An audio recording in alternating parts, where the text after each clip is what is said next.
for malicious payloads. And fortunately, this model, which is the 3-battery version that shipped a year ago-ish, or I think it started in 2007, it does require that the attacker have the link key. Yay. The newer 2-battery version is not so picky. Yeah. So I'm going to kind of skip through this, rapidly go through this pairing section because I put it at the end for a reason, because I thought I might want to skip through it quickly and get to some questions. But you guys should know that there have been attacks demonstrated on the pairing process. A passive observer can observe a pairing and very easily brute force the pin that was used to pair, and from that process derive the link key that's used by those two devices. It turns out that these tools, BT Crack by Thierry Zoller and BT Pin Crack by David Holton, and also they're using this method that's proposed by this paper by Wool and Shaked, and they require the full address of the master device, the full address of the slave device, and a bunch of other parameters that are observed in the clear during the pairing process. It turns out they make some assumptions that aren't necessarily true, and I'm going to skip through this a little bit, but if you want to find out about the realities of doing this, buy me a beer. And so in summary, beware of boot mode, make sure that your devices authenticate each other, make sure that they use encryption, and you should really only pair your devices in a Faraday cage.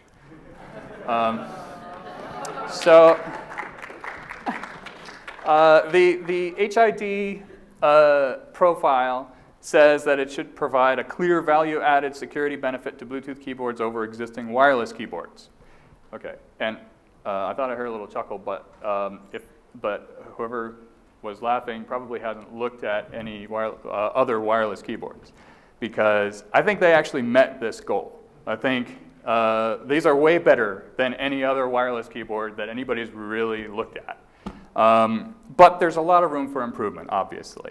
And in the future, a couple of things I want to note. One is that the one big tool that we don't have is a tool to do baseband injection. With the GR Bluetooth project, we can do baseband monitoring, but not baseband injection. If we had baseband injection, then you can pretty much ignore any advice that I might have for you. There are all sorts of attacks that become possible that would pretty much make any Bluetooth keyboard fall over, no matter how well it's implemented. So if you have a conservative security policy where you want to assume that your attacker has baseband injection, then there's really nothing you can do to protect anything that is following the HID specification. Another thing I want to mention for the future is the Bluetooth low energy specification, which is part of it has just been published and the rest is coming soon. It looks to me like it might be interesting to keyboard manufacturers, and it may be an opportunity to be, there probably will be a new HID profile written for it, I'm guessing, and that might be an opportunity to give us a wireless keyboard standard that we would all want. So big thanks, Josh Wright, Dominic Spill, Mike Kershaw, Kate Chen. I couldn't have done it without all these guys. And slide links and code are up on that site, I think. If it's broken, let me know. Thanks, guys.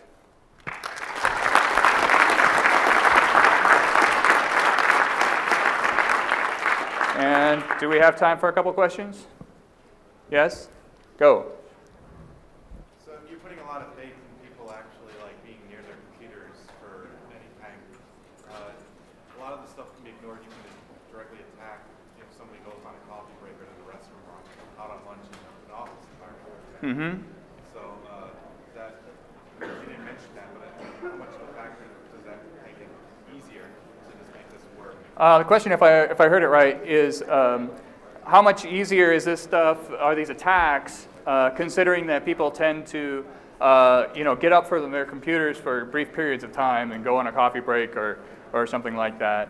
I think there's a big opportunity for physical attacks. I mean, just being able to go up to somebody's keyboard and look at their Bluetooth device address and walk away is a big win for an attacker.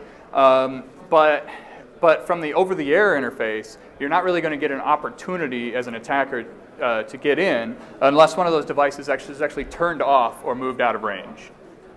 Just one more follow-up question. Uh-huh. If you plug in a dongle for a USB keyboard, but the person doesn't have a wireless Bluetooth keyboard, if they're typing on their normal keyboard, will those get repeated across? Oh, the question was, if somebody has a wired USB keyboard and also a dongle for a Bluetooth keyboard, but they don't even have a Bluetooth keyboard attached, right? They just have a dongle. Yeah, right. If an attacker just stuffed it in there, for example. Do the HID events generated by the wired keyboard actually get repeated out over the air? And the answer is no.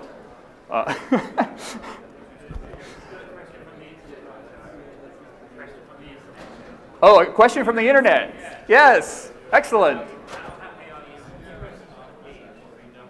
Oh, that's kind of a broad question, but how happy are you with the USRP and what have you done with it? I love this thing. It's great. Matt Edis does wonderful work and produces some great hardware. I know it's a little pricey for a lot of hacker budgets, but it's an essential tool for anybody interested in delving into the baseband side of things. It's a really good product, and I would recommend it to anybody.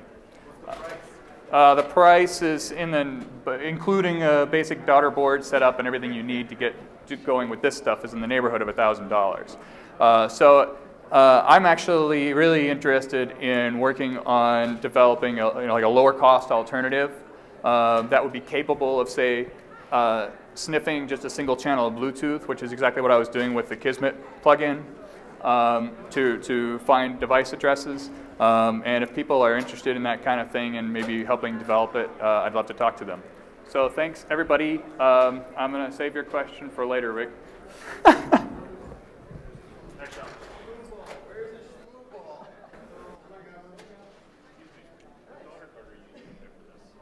In this case, I'm using the Xsever 2450, which is the 2.4/5 gig.